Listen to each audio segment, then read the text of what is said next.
right, boys and girls, ladies and gentlemen out there on Twitch, welcome to Comedy Hub on Wednesday. Here we go with Dustin's Vinyl and your host, Axel, Rose, and Slash.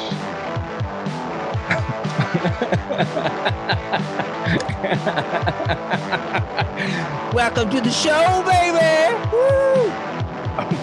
Oh, yeah! Welcome to the show! What's up, Slash? How you doing, man? Hey, what's up? Just hanging. Hanging? Wow, man. You love to play that song. I think that's your favorite song. Yeah, it's a pretty good one. Where's your top hat, man? It's in the at the cleaners. I think you're going to say it was at your mom's house. Well, that's where the cleaners is. The cleaners is at your mom's house. Yeah, She's my personal hat cleaner. I was reading your book, man. Yeah. And, you say a lot of bad shit about me in here, man. You say that I'm difficult to get along with. You think that's true? I'm difficult? Yeah, I was being pretty nice in that book. Dude, I let you sleep on my mom's couch. And all you did was check out my mom the whole time. You got a hot mom. I don't know, man. I tried to do it without you. Did you hear that album? What did you think of that album that we put out? No one heard that album. Dude,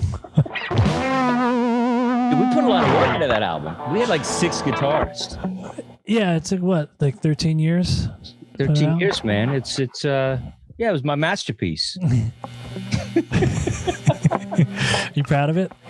I am. It's we kind of did this thing where we took something that was kind of good and we just overproduced it and produced it and produced it and produced it until we called in another guy, and then he produced it and produced it, and then it was just it was good, man.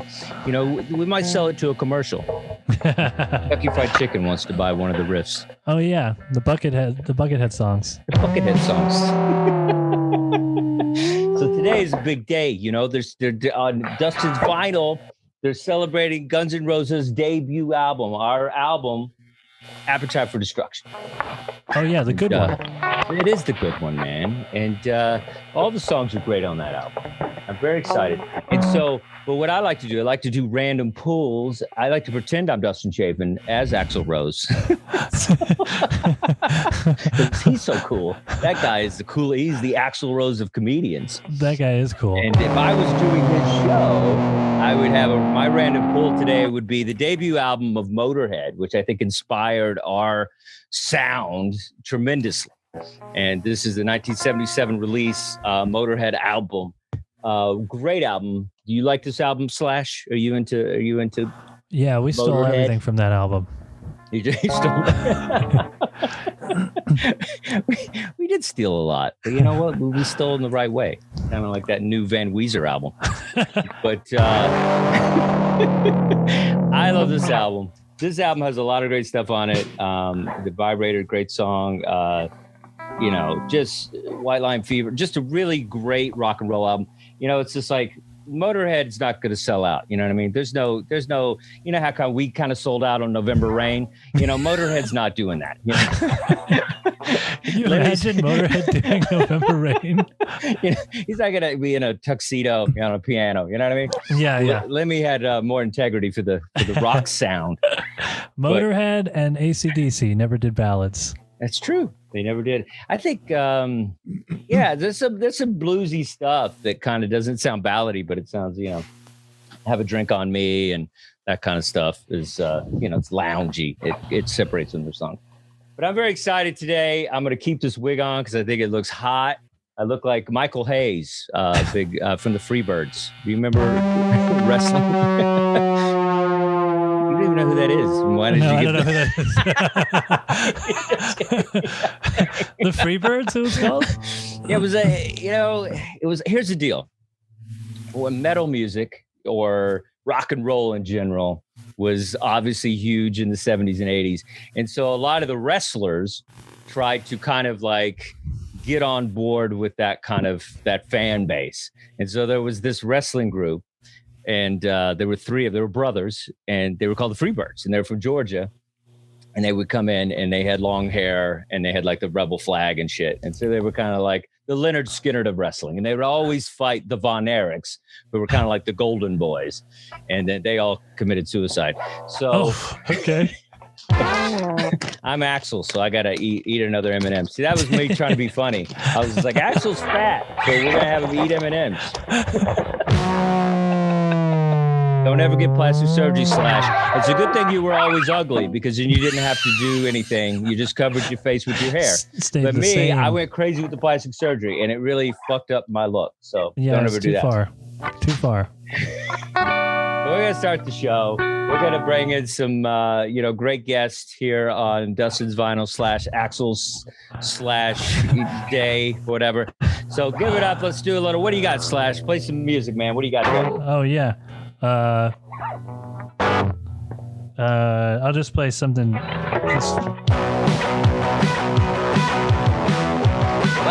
to Dustin's Vinyl. Yeah, with Jeffrey Paul and Adam Holtz. Everybody, what's up? That was almost as bad as Elon Musk doing sketches on Saturday Night Live. That's how bad that was. At least for comedians doing sketches. This is what happens when you don't write a sketch and you just like put on a wig. This is what happens. This is a good backdrop. It is a good backdrop. I like that. Did it myself. It's if you look close, I don't have the copyright, but it doesn't matter. Yeah, it's dope. Dope. I love it when Jeff says dope. It's odd. It's so natural coming from you. I like this wig. He just says things his kid says. I get it. That's how you stay young. You say what your kids say. That's right. We're appealing to a younger audience. We're young. Of course, not really. We're old and weird. I don't think anybody knows who Guns N' Roses is today. That's how young our crowd is. That. We're going to change it. Really? This show's going to change it? I doubt it. Have you seen me? Have you looked at me? I don't think this show's changing anything. But Anthony's wearing sunglasses, and that's going to change everything. Is it? Okay. Yes, as I'm suffering from my allergies today. You're young. Right. So you're a young rock and roll guy. You know how the kids are with allergies. We support Israel. Anyway, that's weird. That was a weird way to get a Jewish joke out there. All right. Okay, got weird. Okay, so we're celebrating a great album today. I think this is the album of albums. We did a lot of debut albums for this month. We're trying to do the debut stuff. This is one of those albums that, it just from start to finish, it feels like it's just perfect. I was listening to it listen to this. I was driving, listening to it in the car on Sunset Boulevard, and it was like today, and it was the coolest thing ever. I was just like cranking it up, going down the strip, and it was like one of those, because that's kind of where all this stuff came from. Welcome to the Jungle and all that stuff. So it was really cool. It was a good moment because I've never had that moment. So I've never listened to Guns N' Roses with the windows down in LA. So it was pretty cool. But it's that kind of album, cool. Man. It's fantastic. I mean, that's the most LA thing you could do. It is, and do heroin, which I didn't have time for that, or I would have. Now I just got to eat M&Ms because I'm Fat Axel.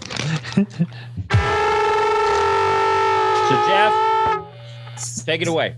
All right, so let's talk about this, man. This is when you said this is the album. This is the album. Appetite for Destruction, 1987. This is the biggest debut selling album of all time. This was a #1 album on Billboard. This album was the album that unseated Boston as the #1 debut album of all time. And that took place about almost more than 10 years earlier. A little bit about Guns N' Roses. You're right. Sunset Strip band, and who would be bands like that? That'd be bands like Motley Crue and Poison and Wasp. Driving down this like over mile strip where you would have hookers and people doing heroin, and you would go to the Whiskey and the Rainbow Room and the Roxy, and it was like back in the day. Guns N' Roses was one of these bands. They had a rivalry going with Jane's Addiction at the time, and you were hoping to get signed, just because you played these clubs and you built your following. And just let's talk about who they are for a second. You got Axl Rose, who's the vocalist, Izzy Stradlin, who in my opinion doesn't get enough credit for creativity and guiding the band early on. He's a guitarist. Duff McKagan, bass player, Steven Adler, original drummer, and Saul Hudson, better known as Anthony Kapfer, aka Slash. And when Guns N' Roses starts, he's only about 19 years old. Early on, a lot of these A&R guys thought this was just going to be another garage band. You know, they were just going to kind of be grouped in, lumped in with this whole LA scene, nothing special. Until this guy, Tom Zupak, came around. He was an A&R guy for Geffen Records. And he went to go see them one night at the Troubadour. And after the second song, he just said to one of his friends, these guys are going to be bigger than Led Zeppelin, but let's see how the rest of the set goes. Zupak is also quoted as saying that he was captivated by Axel. And if the rest of the band really wasn't that good, he was just going to sign Axel to a solo deal. But he winds up getting Geffen to give him a $75,000 advance. And back in those days, that's a lot of money to sign the band. And when it came time to put this album together, getting the right producer and doing this was important. Like one of the people who they were considering was David Bowie. And Bowie was kind of getting a little too flirty with Axel's girlfriend at the time. So he was out. Wasn't he married? Who? He wasn't David Bowie? That's the story. Come on. He may have, I don't know, not in 87. I don't think he was married in 87. Really? All right. Yeah. Adam, do some checks on that. I think he was he cheating on Amon? I don't like that. No, I mean, this is according to Axel. Okay. So then they also had considered Paul Stanley, who Adler and the rest of the band, especially what's his name, Slash, they loved, and it just didn't work out with them. So they wind up getting this guy, Mike Klink. And you may know Mike Klink from like a band that I always liked, UFO. And UFO has that very gritty sound. There's no computer assistance, nothing artificial, everything done on a console. What they really wanted to do with Guns N' Roses and this album is they didn't want it overproduced. They wanted to capture a raw sound. And that's what they wound up doing. That's why Mike Klink winds up being like the perfect guy to produce the album. You guys were both holding up the album covers, and there's a little controversy that's Adam has the original one. Yep. Yeah. This was like based on a painting by Roger Williams. And basically, this is Axel predicting the future. And that's the reason how they got the title Appetite for Destruction. He believed in fake news. He said CNN would feed off of this. And he said they feed off of people's appetite for destruction. But no one would cover this type of, carry this type of album cover, like the Targets and all those type of stores. So Geffen made them go back, change the album cover to the one I think you have, Dustin, yes, which is, the 5 skulls, which represent each member of the band. Right. And that's the one that is more conventional. Anyway, so let's get to the tracks. Okay. The label chose the first single, and it was out in the UK, and It's So Easy, catchy, easy song to come out with. Another thing about, biggest selling album of all time, debut album of all time, right? This album almost didn't make it at all because in the first 9 months, it didn't even sell 200,000 copies. So they were on their way out. They were going to kind of like, that was it for them. The way it works in the record business is, you get your advance, but you don't see any money until you pay back your expenses. So you could have all the limousines and you could bring in all the shit you want, but everything is being accounted for. That's what I used to do when I worked for Columbia. And you would keep track of all these expenditures. And if you're not selling enough units, you're going to get dropped right away. That happens to so many bands. That almost happened to Guns N' Roses. The single that breaks them, and it's a kind of interesting story, is Welcome to the Jungle, the second single, which...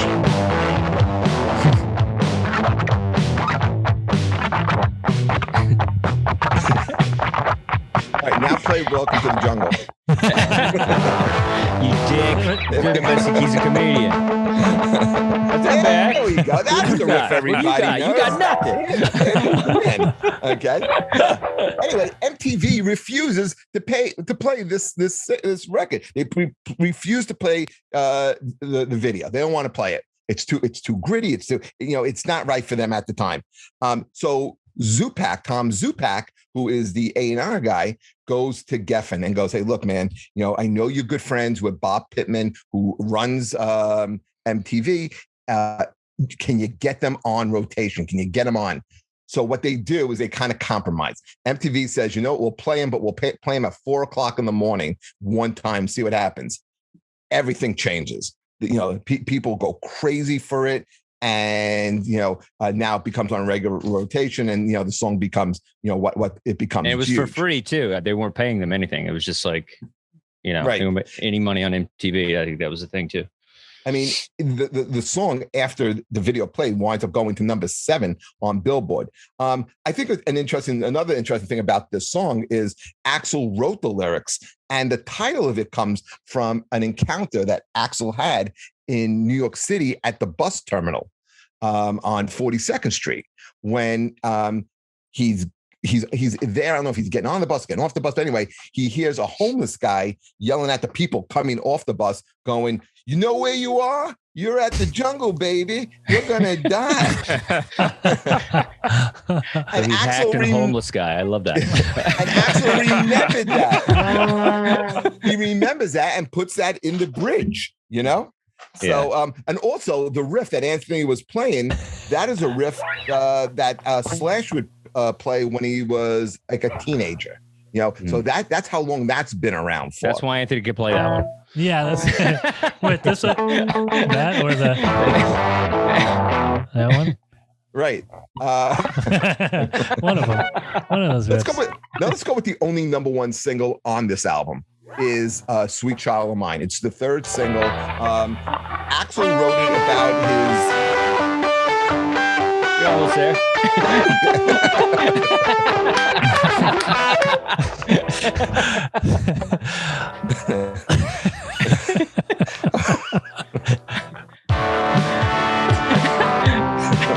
There you go. Dude, Jeff can't play any of these songs, so you just do you. If I knew what song that was, I'd play it. Oh, shut up.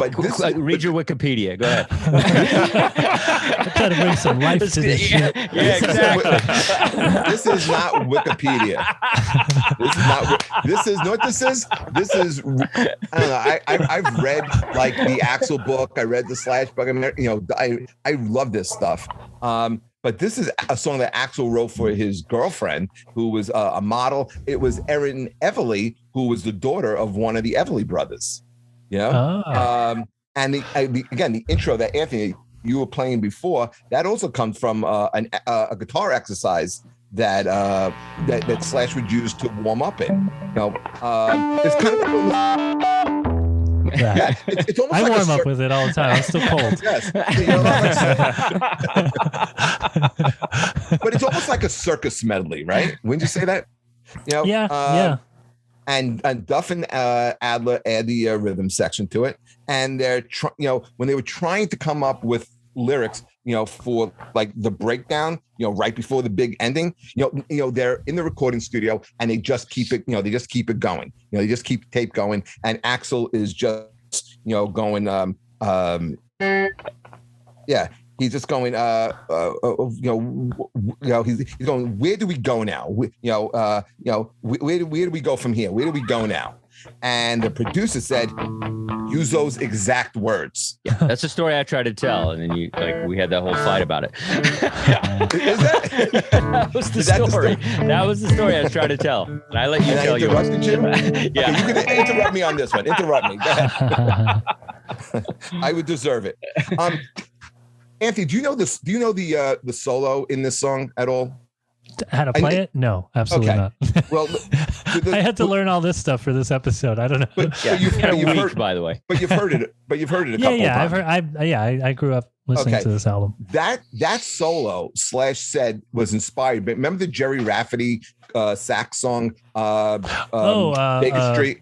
Baker Street, yeah. Right? Yeah. Right. You can, if you play those two songs back to back, you can hear the inspiration of that. And I went back and I listened to that, and and you could definitely hear how Baker Street influences the guitar solo in "Sweet Child of Mine." Probably the most rocking song, a big rocking song off this is the fourth single, "Paradise City," which is basically written by the entire band when they were coming back. This is one of the early songs that they wrote too, when they were coming.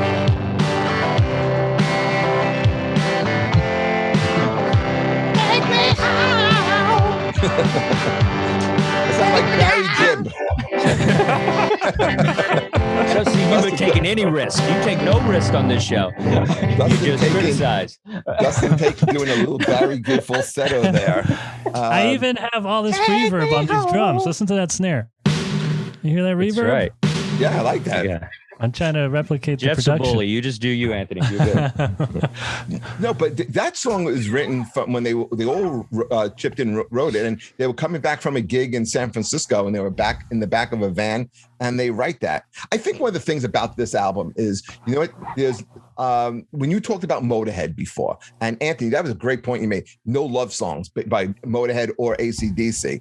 I don't think on this album, some people said "Sweet Child of Mine" is a ballad. I don't see it as a ballad.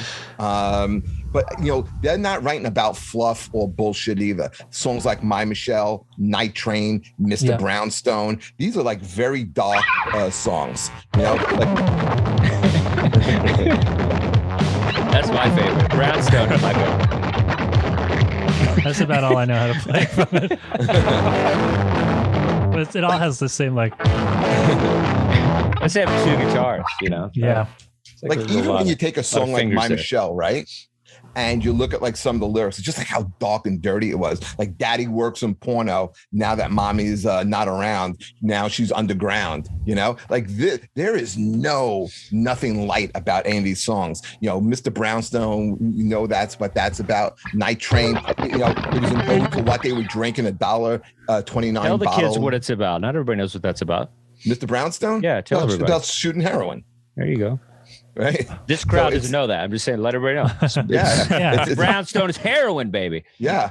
So, these aren't light subject matters. And then the closing song is my favorite song on the album is "Rocket Queen."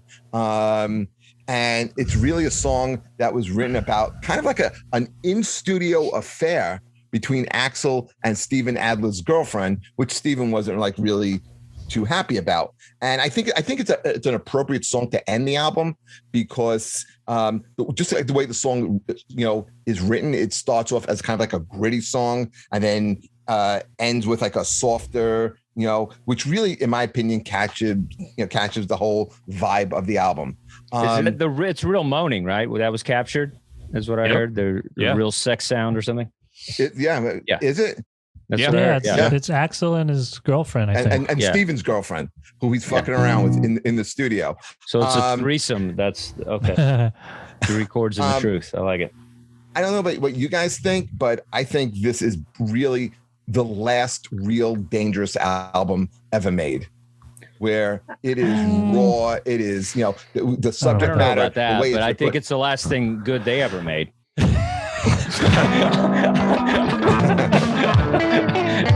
It was like nothing after that. They just fell off. I was reading up a little bit about this album, and apparently they wrote November Rain at the same time, but they didn't put it on the album because "Sweet Child of Mine" was already kind of the ballad. Oh, wow. Okay. Do you think it's a ballad? Yeah. It's like a power ballad. It's a power ballad. It's a power ballad. Yeah, it's like a Cinderella power ballad, It's got guitar, it's got a solo, but chicks love it. That's why it was number 1. When all dudes like something, it doesn't go number 1. Ask Rush. And I think, Sheryl Crow covered it, so I think, it's. I think maybe it could be a ballad. Yeah, it is a love song. He's, it's and it has a soft sound, sweet sound to it. Like it's melodic. It's not like, it doesn't make you. It's not like Night Train. It doesn't have. It's just it doesn't get you up. It just Should I play nice. the riff again? Sure. Yeah. You can't get enough of that. He had a week, guys. He had a week. I mean, it's not going to get better than that. Well, listen, it's better than what I can play. I like it. Exactly.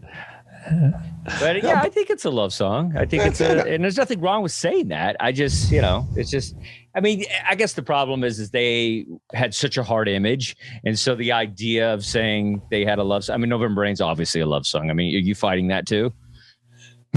I think it's more of a love. I look at songs like Every Rose Has Its Thorn, more of a love song.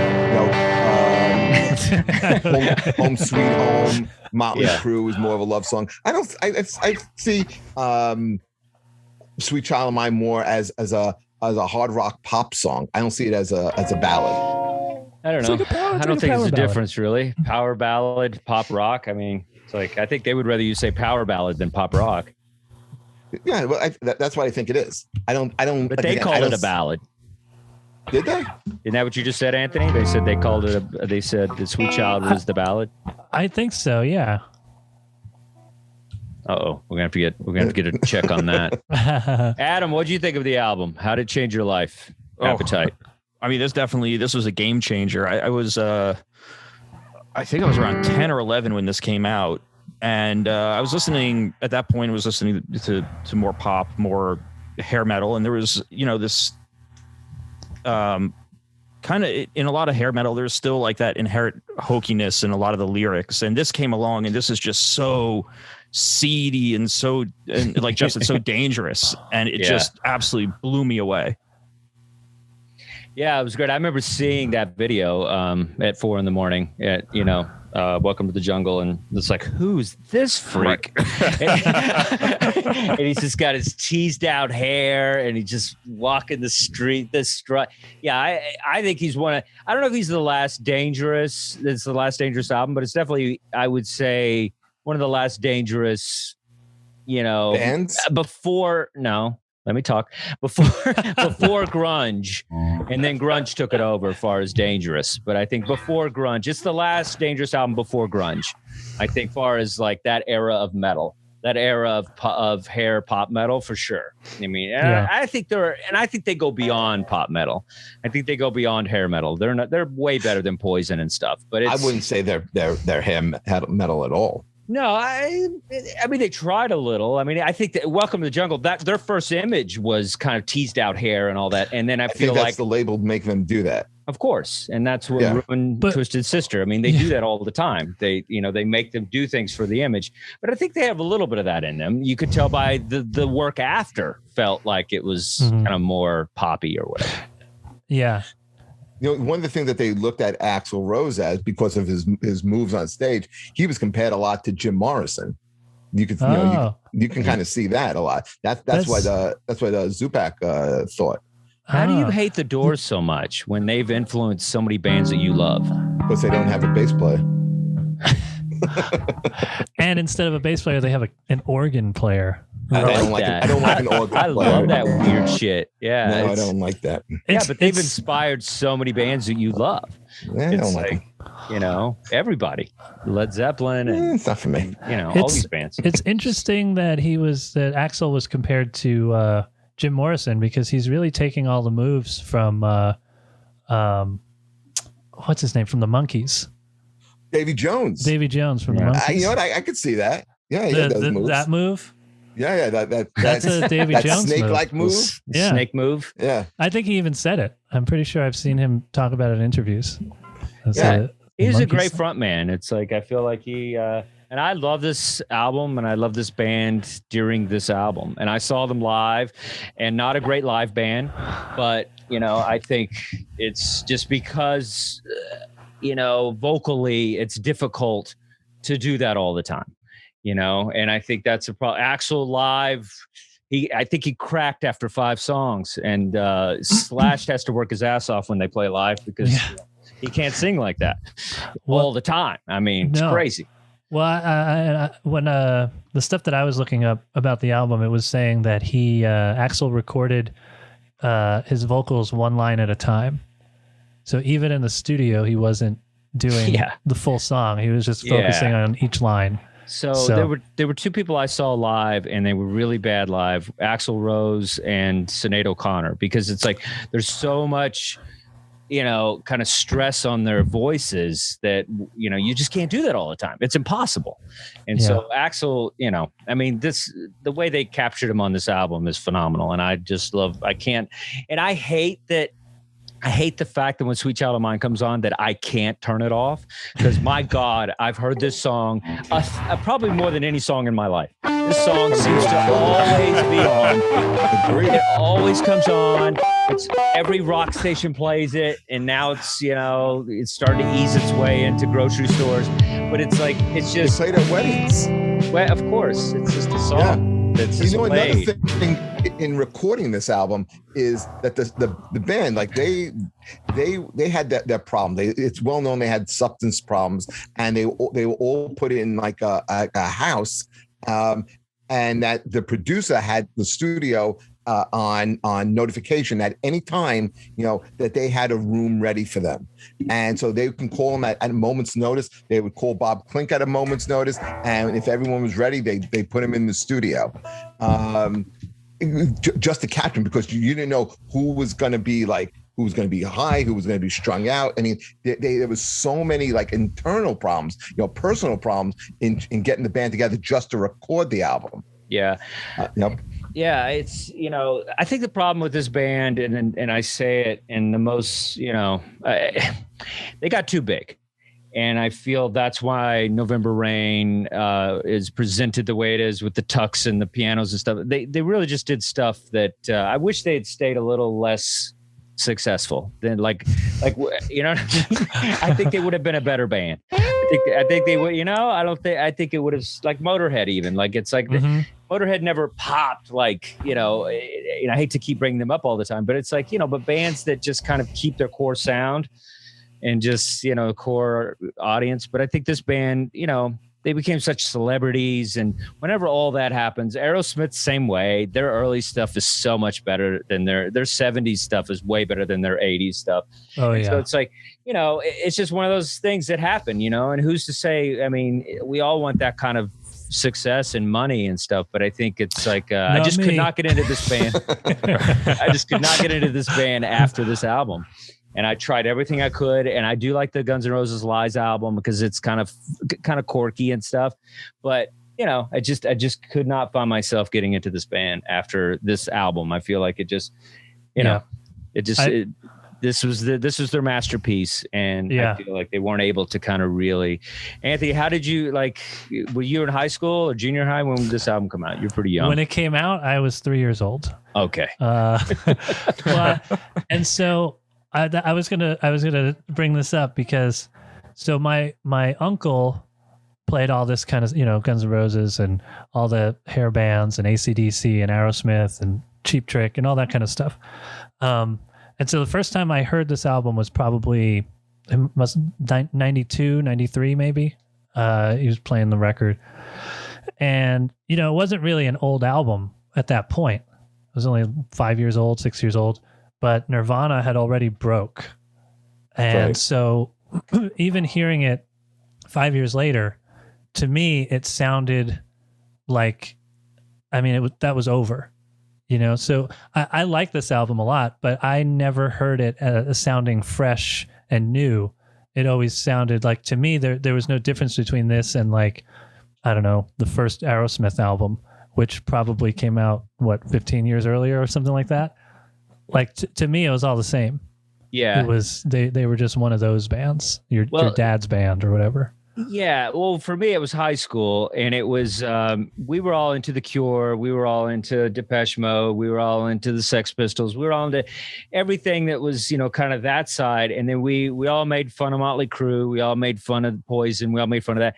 And then this band was kind of like, okay, they're cooler than that. Like they're the next, the music is grittier than that. Yeah. And it's, and it's like, it's a little more punk rock than, something that, it is. Motley Crue would play or something. So it felt more advanced. It's like musically, it just, it seemed like something else that was happening and not just like trying to get a hit video and make money. Like you could tell it was. That's a good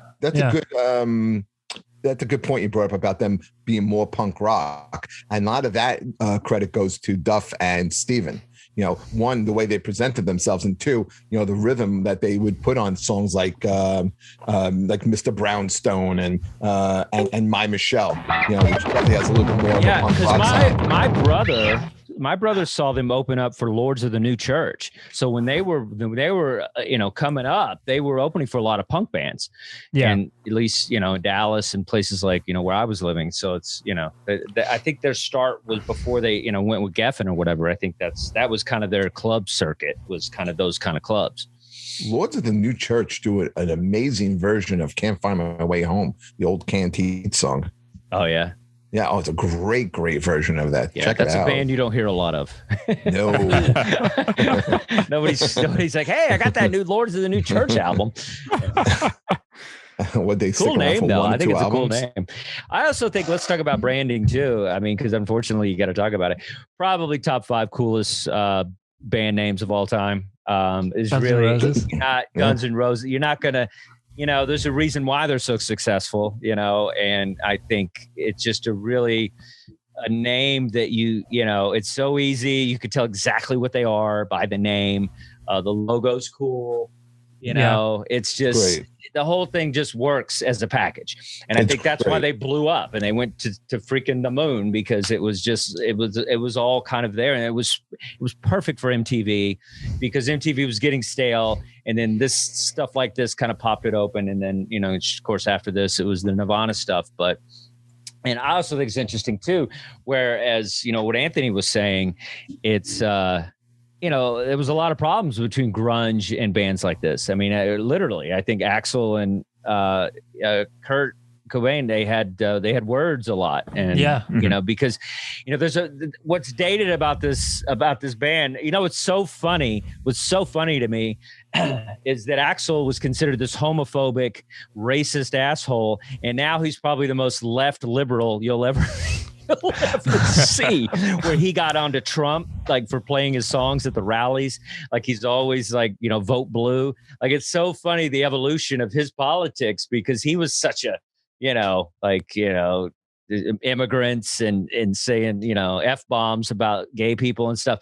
And then now he's just like, this kind of left-wing liberal activist guy on Twitter. He just tears apart like Republicans all the time. So funny.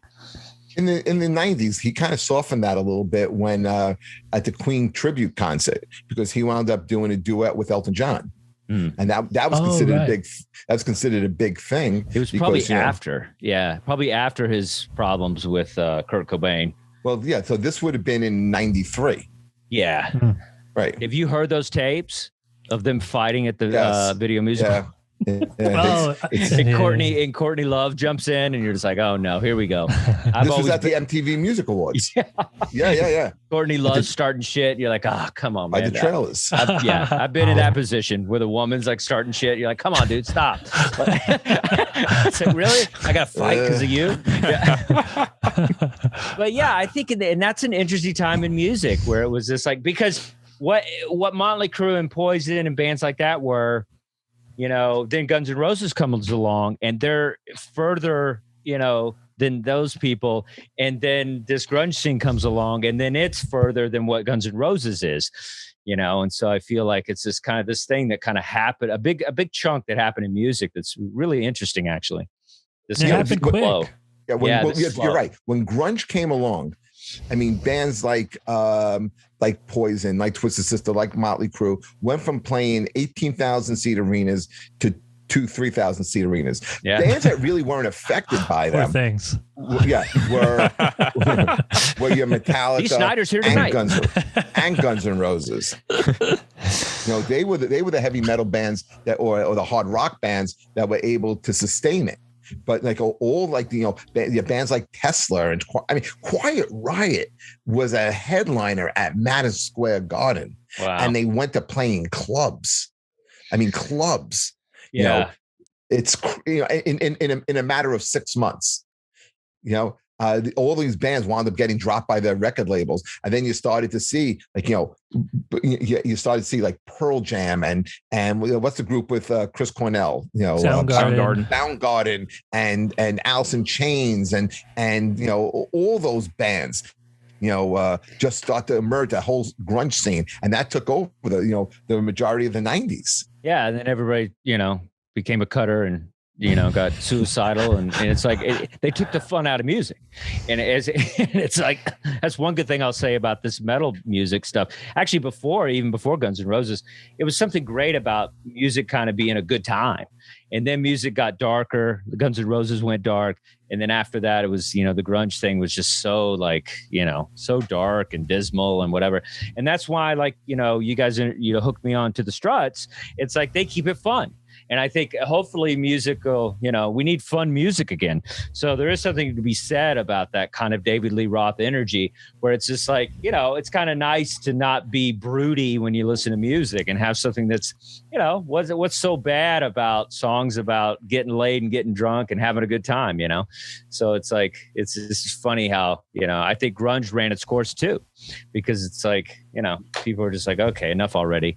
And then I feel like, that's when it went more pop again. Music went, that's when it started coming more Beyonce and, that kind of stuff. Oh yeah. Boy bands and stuff like that. Yeah, then it just started kind of going up. New metal was like that was the rock music that replaced grunge, I guess.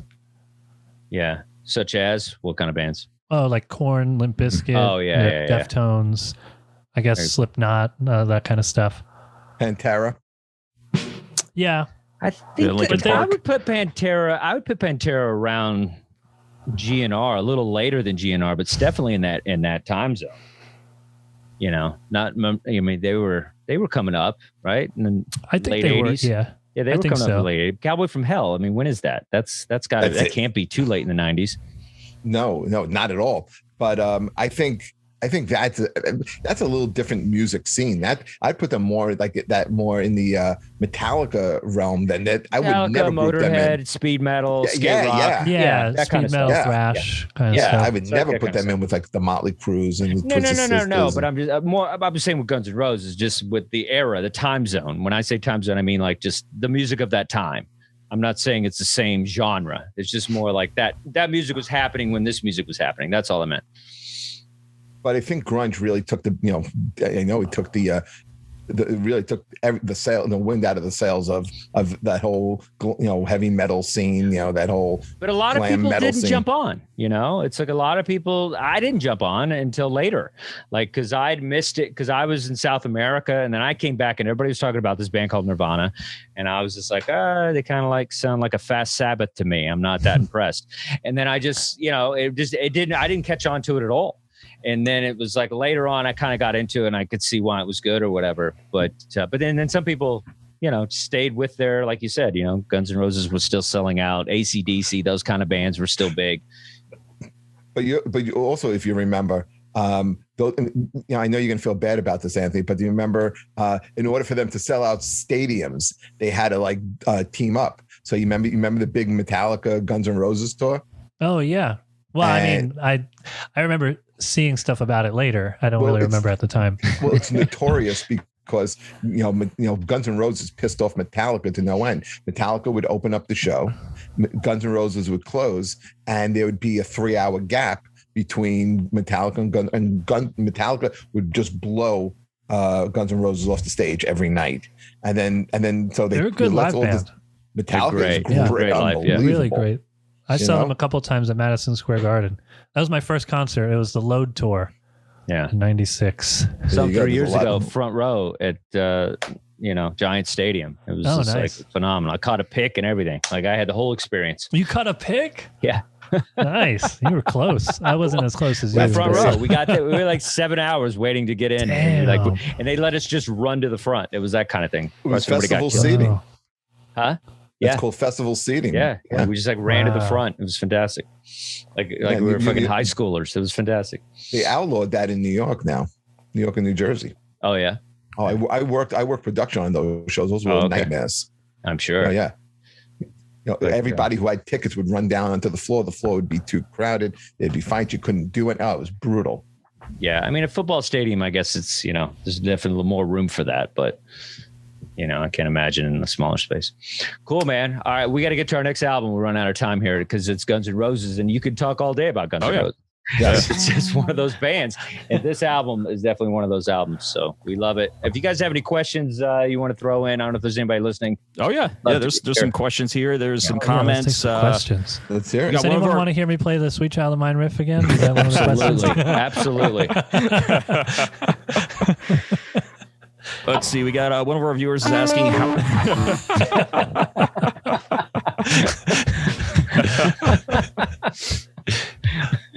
All right, let's see. So we got one of our. My singing, huh?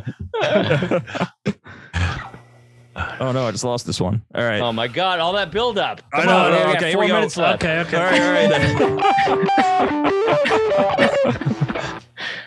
right. Yeah, one of the viewers wants to know how many times did you watch Behind the Music this week to get ready? Behind the Music? Sounds like a fake question. Who wrote that? Dustin Chafin?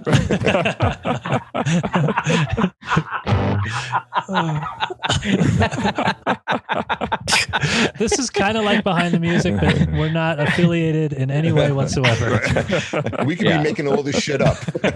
We are. We're making half of it up. We don't know what we're talking about. All right. If there's no more questions about Guns N' Roses, let's go into Adam. Bring us into this last album. All right. So we were talking about fun music, and this is the second album this year by this is the 15th studio album by this band. It's Weezer, Van Weezer, and this is Weezer's ode to 70s, 80s hard rock and hair metal. And I went into this with pretty low expectations because Weezer's been very, very hit or miss in the last decade. But, mostly miss. Decade. Mostly miss. Being generous. Exactly. Yeah. I've been waiting for 20 years for something as good as Pinkerton. Yeah, it was either Pinkerton or they have the Pinkerton shirt on, but Pinkerton or Green Album is their last really good album. And that's even being generous. So I'm willing to give them Green Album, but that's those first three, and then after that, they could have stopped. You didn't like the covers albums? The cover album. I couldn't even listen to the Aha song. I tried to listen to it just for fun. I loved just it. As a goof. I couldn't get through it. Terrible. It was like they're doing karaoke. Well, here's the problem with this band. For me, is I think I went in thinking they're better than they are because my first exposure to them was Pinkerton. so because I feel like that's, to me, I mean, that's kind of their appetite, like I try to do the other stuff.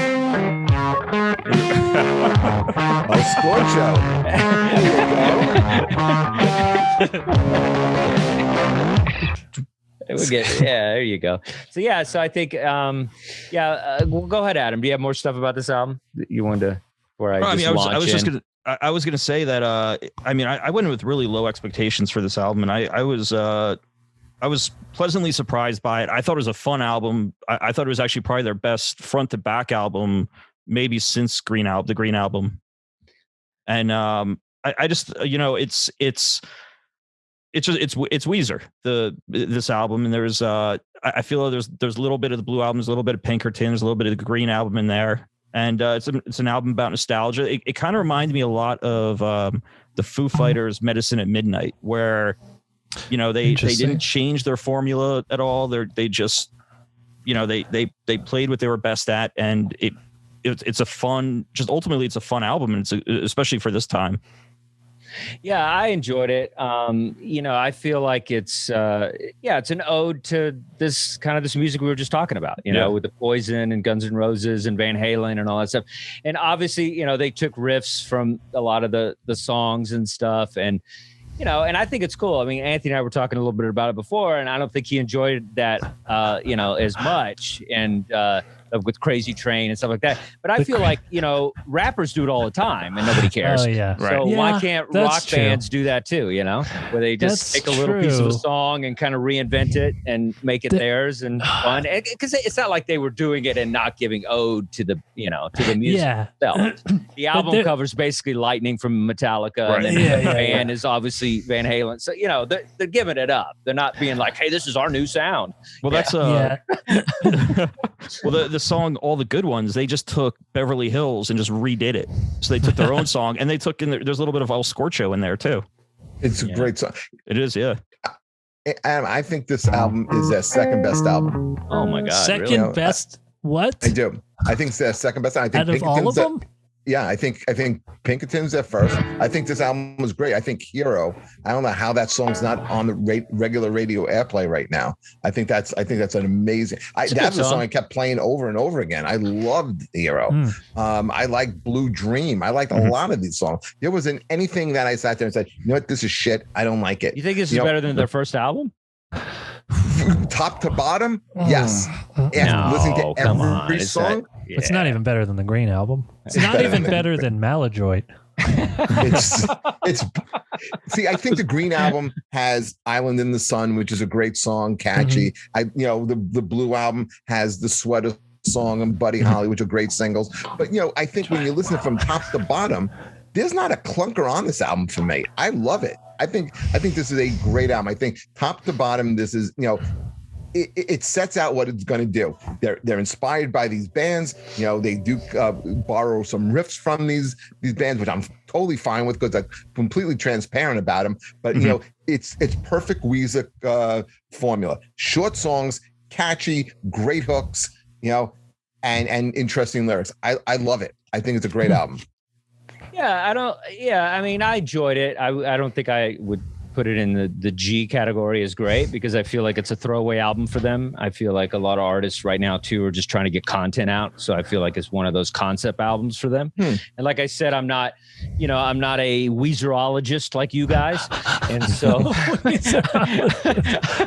Weezer was a band we made fun of because we were getting laid.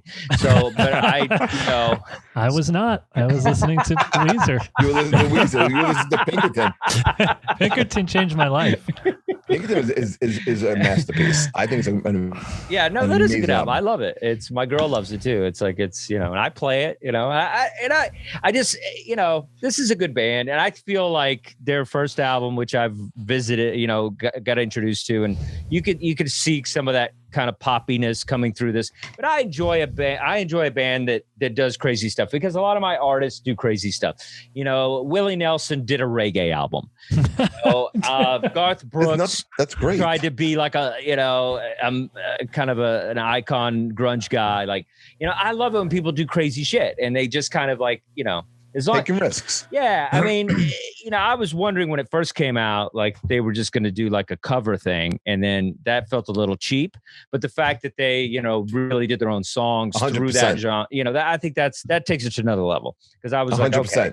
Yeah, because I was afraid that's all this was, but it was way more than that. So it was good because I didn't need Pat Boone, singing Metallica. So I thought that's what was happening. But it was, it was good. It was good. I'd listen to it with the windows rolled down. It's an upbeat album.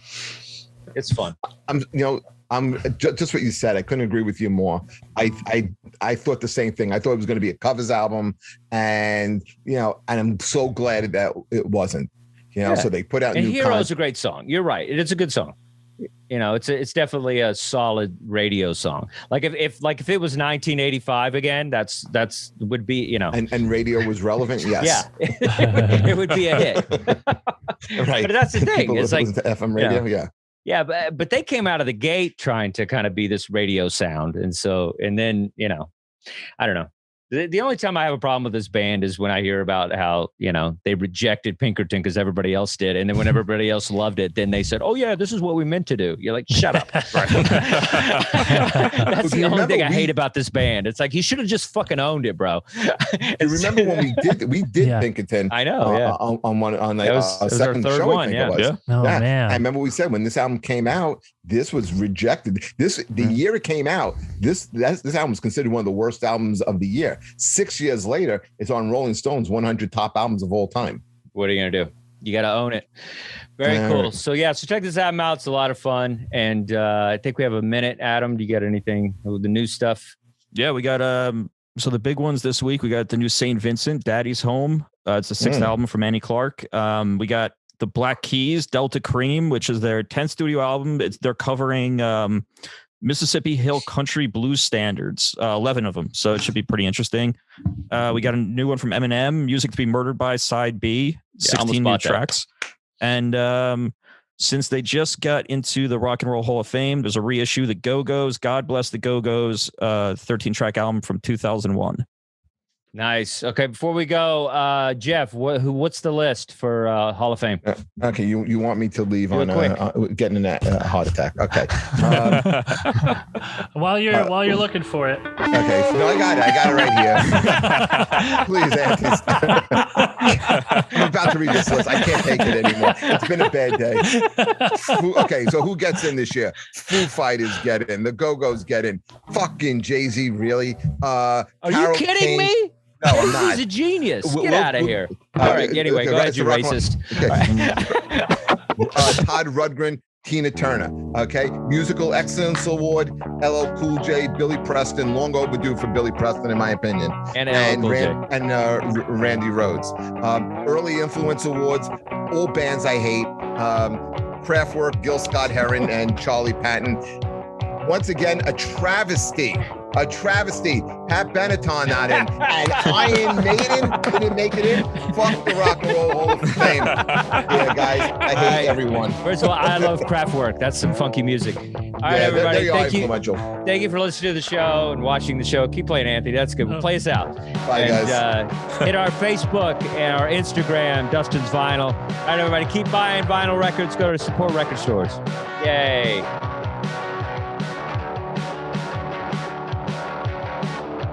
Yay, that was fun.